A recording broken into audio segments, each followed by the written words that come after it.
Gentleman reserves. Gentleman from New York is recognized. Mr. Speaker, I yield myself, Mr. Chairman, I yield myself such time as I may consume. Gentleman is recognized. Mr. Chairman, H.R. 5585, the Agent Raul Gonzalez Officer Safety Act, would establish harsh criminal and immigration penalties for flight while operating a motor vehicle from a pursuing U.S. Border Patrol agent or other law enforcement officer assisting in the pursuit. Let me make clear, the death of Agent Gonzalez in the performance of his duties is a tragedy, and our hearts go out to his family and friends. But H.R. 5585 is not the best or even a viable answer to the perceived problem this bill claims to solve. High-speed vehicle pursuits can be incredibly dangerous, often ending in horrific accidents with serious injuries or even the deaths of individuals being chased by law enforcement, as well as innocent bystanders and law enforcement personnel. According to a report by the ACLU of Texas, Border Patrol-involved vehicle pursuits resulted in 107 deaths, not including law enforcement officers, between January of 2010 and November of 2023. Following public outcry as the number of deaths continued to rise, CBP conducted a review of its vehicle pursuit policy.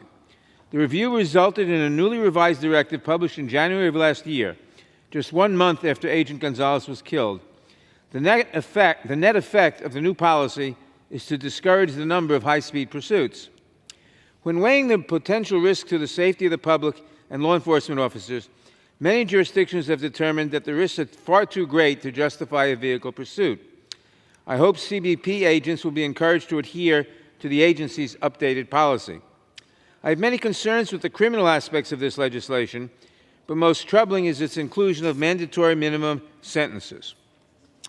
For more than a decade, mandatory minimums have been widely condemned for many reasons, including their disproportionate application in cases involving people of color and the resulting mass incarceration and over-policing of marginalized communities.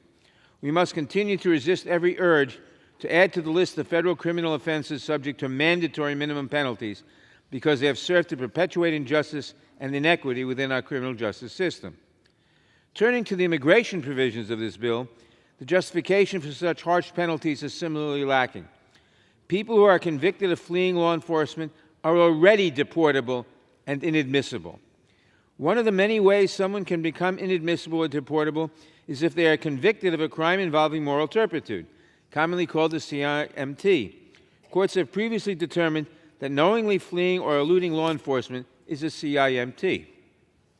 However, this bill makes a significant change by not requiring that an individual actually be convicted of the crime to render them deportable. Under current law, to be deportable for a CIMT, there must be a conviction. But this bill would erase that conviction requirement, allowing someone to be rendered deportable even if they have never been convicted of a crime. Deportability is not about undocumented immigrants who are already removable. This is about people who are here legally, who in many cases have put down roots, have American citizen spouses and family and children. By and large, we are talking about lawful permanent residents. People have put down roots in our communities. And as I said, many of whom have U.S. citizens, spouses, and children who have truly established themselves here in the United States. If they are convicted of evading or fleeing law enforcement, they are generally already removable. Rendering such a person deportable without requiring a conviction raises serious due process concerns.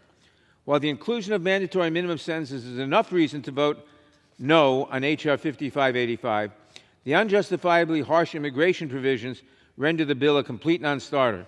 I urge my colleagues to oppose this bill, and I reserve the balance of my time. Gentleman reserved.